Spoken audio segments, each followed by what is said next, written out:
Just a few days ago, I had to go through a short-term crisis where my utility grid was completely knocked out. That includes not just my electricity, my internet, but also my water. So I had to rely on my preps. As I've been evaluating my own preps so I can always be improving, I want to bring you along and show you my lessons learned from 24 hours with no utility grid, no water, no supply chain, and what we can do to be better prepared for all emergencies, short and long term.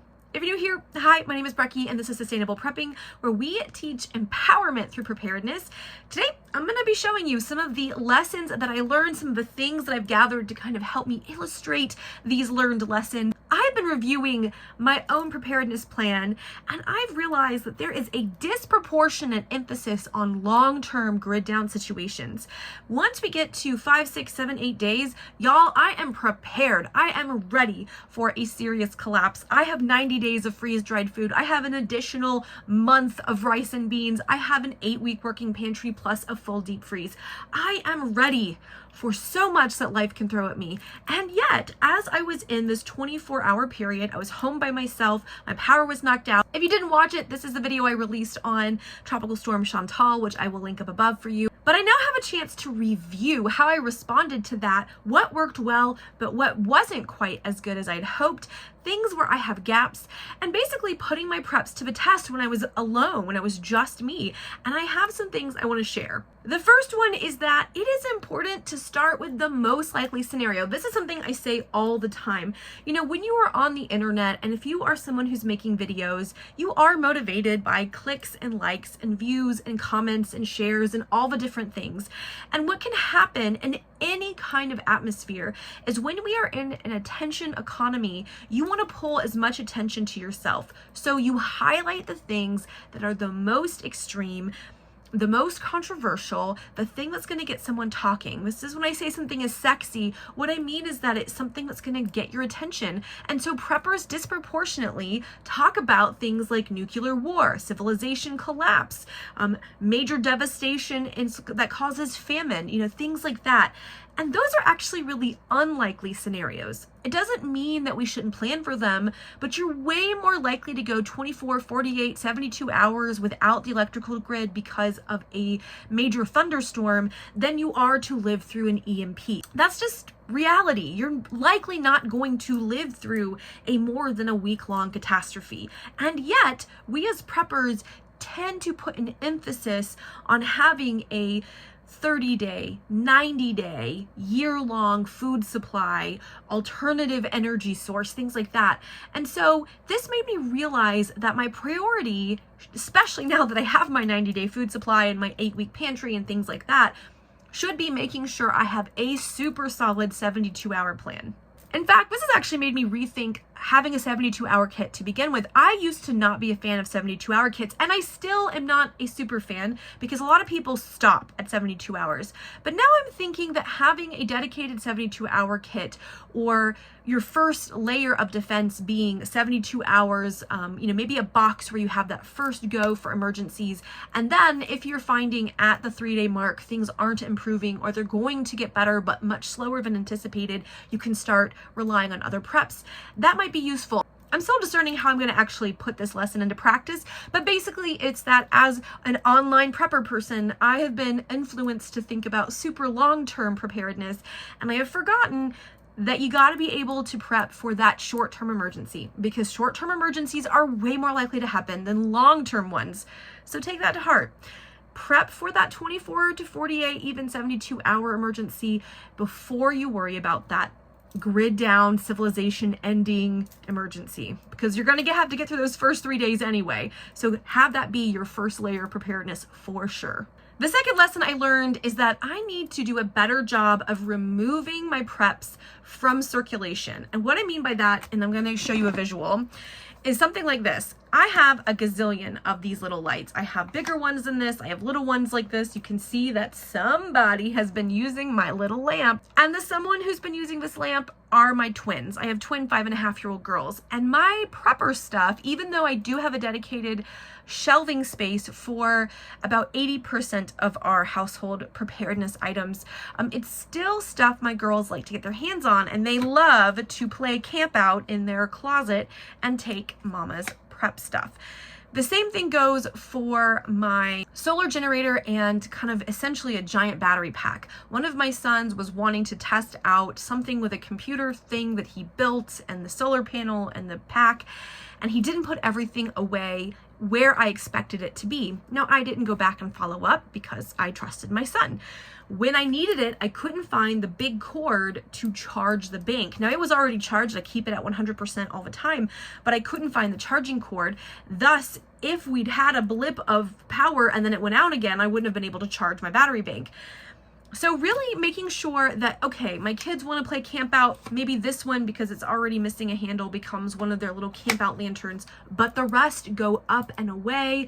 I'm constantly evaluating where the solar panels are. Maybe I say that they are off limits so that they're not being handled by, folks who aren't putting things back where they're supposed to be. These are the things that I think we can all overlook. Okay, so we thought we put all of our flashlights in one space, but if someone's moving them around, if a kid is playing with them, if a partner uses a flashlight to go into the crawl space and forgets to put it back, we're not sure where all of our gear is.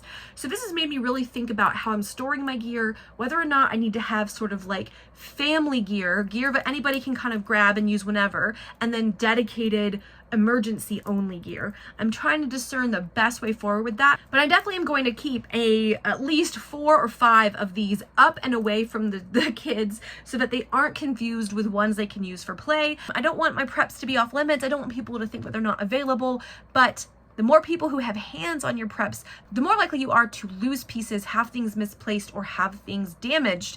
So definitely have some dedicated, not in rotation with the rest of your household, preparations. The third major lesson was thinking about how much energy you want to expend on eating. Now, if I'd had my whole family here, if my family of 6 was here, then no doubt we would have busted out my EcoZoom and we would have definitely at least had one hot meal a day, right? We would have 100% heated up water in the morning for hot coffee and oatmeal, and then probably cooked something on a skillet for dinner. We would have found a way to eat. If it had just been my husband and I and the twins, we probably would have done something in the fondue pot because we have the sterno cans. We would have just done something where we heated things up. But because it was just me, and I'm sure if it had just been me and my husband, it was hot and I didn't want to cook for just me. So I was really looking for satisfying options that tasted good, that needed very little energy to make because it was hot. I was, a little bit anxious. I was running around clearing debris. I was making sure that I was keeping up to date with news and the weather radio and things like that. I was helping a neighbor clear some limbs from their driveway. So I didn't want to spend my time cooking, and I have a giant working pantry, but a lot of that stuff is fairly from scratch cooking, right? So I decided I needed to have a couple of things in place. I got some of these little packets. So this is like a meat stick. I need to have stuff like this meat stick on hand. I have these protein bars. I need to keep stuff like this on hand so that if we have a short-term emergency, I can just eat it and go, right? It's quick calories. I will eat it for workout stuff anyway. It's easy to use. Then I have some of these, and I need to get some crackers. That was really the piece I was missing. This on a sandwich, or this is crackers, is easy. It doesn't have to be refrigerated. And it's a satisfying cold meal that needs no heating. So just making sure I have those in the pantry. I don't normally eat that kind of stuff. Well, the protein bars for working out, I do. But other than that, I don't really eat that kind of stuff. So I'm going to keep a little layer of that, enough that it won't spoil and it's not a waste, but enough that if we have another one of these 24 to 48 hour power outs, I don't have to feel like I must heat up a skillet or heat up water or anything like that. So keeping those easy grab and go meals or heavy snacks for a super short term grid down situation, so you're not having to drag out your camp stove, is a good idea. In that same vein, I really wanted my morning caffeine.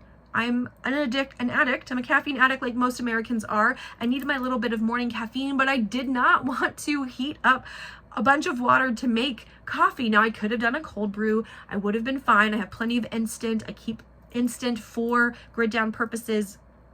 but it wouldn't taste as good. And so I was thinking about what I can do. Now, I happen to have energy drinks because I am a glutton for punishment with my body, and I have them for busy times at my job. But I found at the grocery store these energy lemonade packs, and it's 120 milligrams of caffeine, which is less than an energy drink, so that's actually a good thing.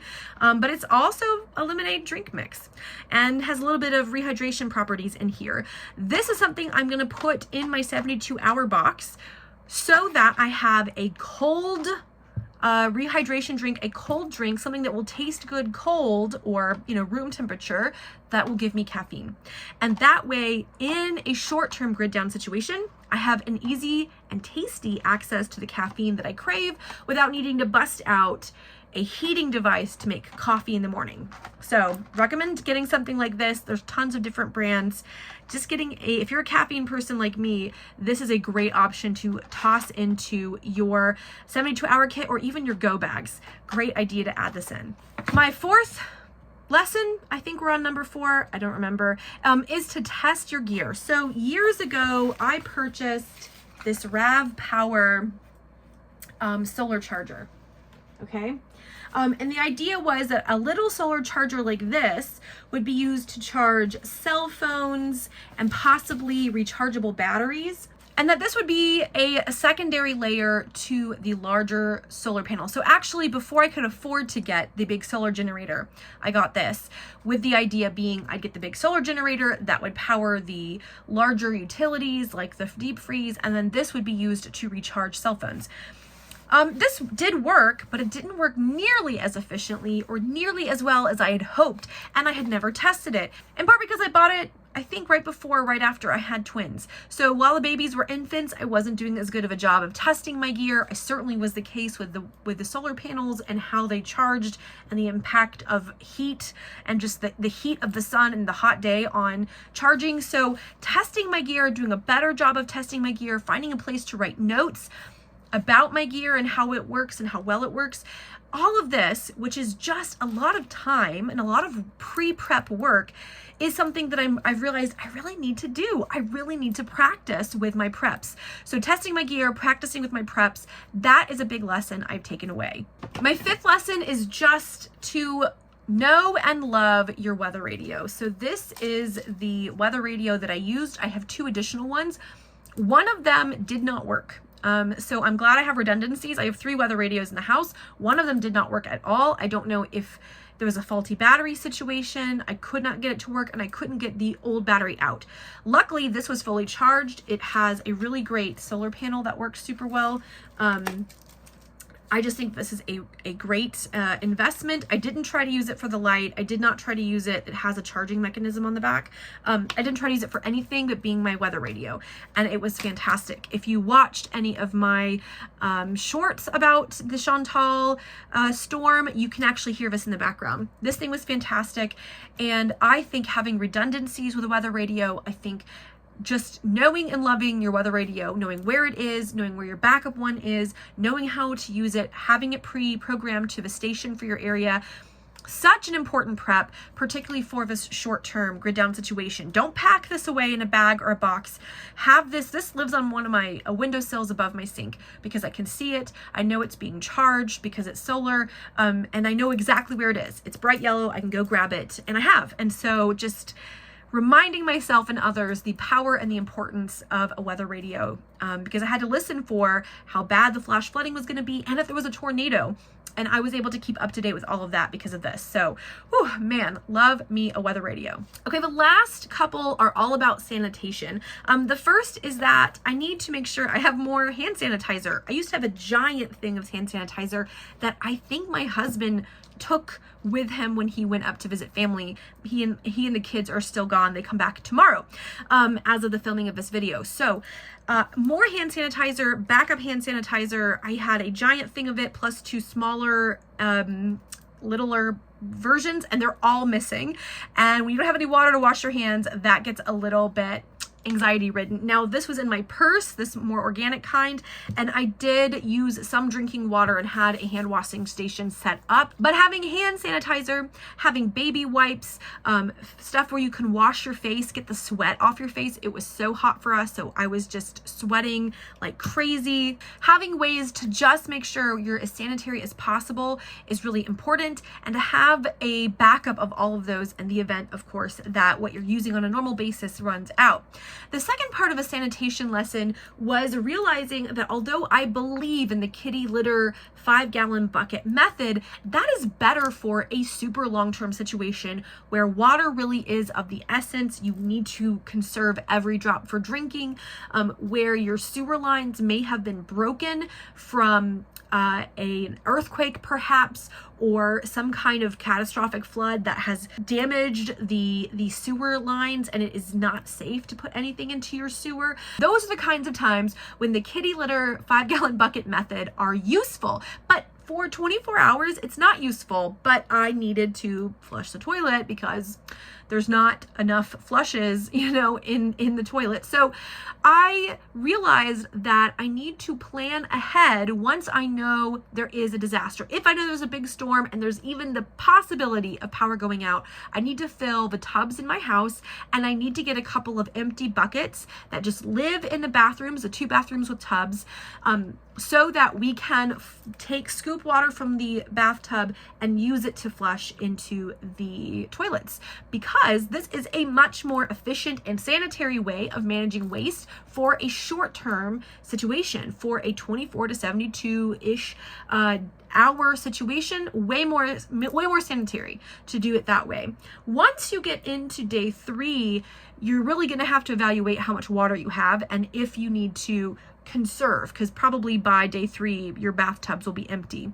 So that is just something that I realized, that I don't need to go straight to the kitty litter method. Totally can do the water flush, the bucket pouring method, but I would need to plan ahead for water in the bathtubs and have buckets. So that's something that I'm going to be implementing here pretty soon.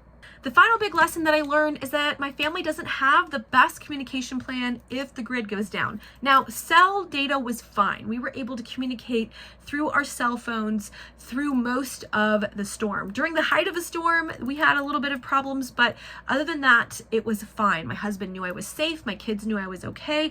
I was able to post updates to Instagram. So I was fine overall. But if the cell data had gone out, or there were so many people trying to reach loved ones that the cell data got jammed, then we'd have a problem.